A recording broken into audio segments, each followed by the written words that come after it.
কচ্ছপ আর খরগোশ দুজনে থাকতো। একদিন খরগোশ খুব চালাক, বুঝতে পেরেছো? কচ্ছপ দাঁড়াতে, কচ্ছপ খুব আস্তে আস্তে চলে। ওই যে শোন না, একটা বাজি ধরি, তাহলে কি বাজি বলে, সেই একটা পাহাড় দেখা যাচ্ছে, দেখেছিস? ওই পাহাড়ের উপরে কে আগে উঠতে পারে। কচ্ছপ তো রাজি হচ্ছে না। কচ্ছপ বলছে, বাবা আমি পারবো না, আমি পারবো না। কিন্তু খরগোশ বলছে, না তুই দিতে যাবি। তো বলছে, তুমি আমার থেকে বড় জীব, আর আমি এই ক্ষুদ্র প্রাণী, আমি পারবো না। বলো তুমি দিতে যাবে, আমি হেরে যাবো। আচ্ছা ঠিক হলো। এমন সময় তো তাহলে এখন থেকে রওনা দেওয়া হবে। তো বলছে, এখন থেকেই রওনা দেওয়া হবে।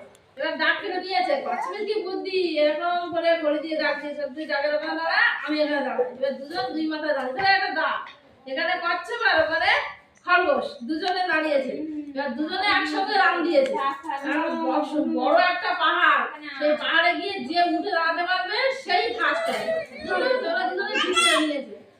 এমন সময় দুজনে ছুটতে ছুটতে যাচ্ছে। কচ্ছপ অনেকটা পিছিয়ে আছে, তখন খরগোশ বলছে, ও তো অনেক পিছিয়ে আছে, এই রাস্তাটা আমি একটু ঘুমিয়ে নিই বলে, তখন খরগোশটা এরকম ঘুমাচ্ছে, এরকম নাকটা কেটে ঘুমোচ্ছে, ভীষণ ঘুমোচ্ছে। তখন কচ্ছপ দেখছে, ও তো ঘুমোচ্ছে, বোকা মেঘে আস্তে আস্তে যায়। কচ্ছপ থেমে থাকেনি। কচ্ছপ আস্তে আস্তে হাঁটতে হাঁটতে সেই পাহাড়ের মাথায় বসে বসে আছে। এমন সময় খরগোশের ঘুম ভেঙে গেছে। কি সর্বনাশ, চারিদিকে তাকাচ্ছে, যে কচ্ছপ কোথায় গেল, বাবা বাড়ি চলে গেল নাকি? ও যখন খুব দৌড়াচ্ছে, দৌড়ে দৌড়ে দেখে সেই মাথায় কচ্ছপ বসে বসে মুখ এরকম করে শুরু করেছে। এত ক্ষুদ্র হলো,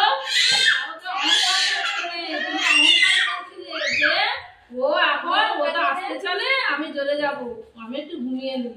এমন সময় আসে মনে নেই, তাহলে কে জিতে গেল? কে জিতেছে বাবু? বাবু কে জিতেছে? কে আগে পাহাড়ের উপরে উঠেছে? কচ্ছপ।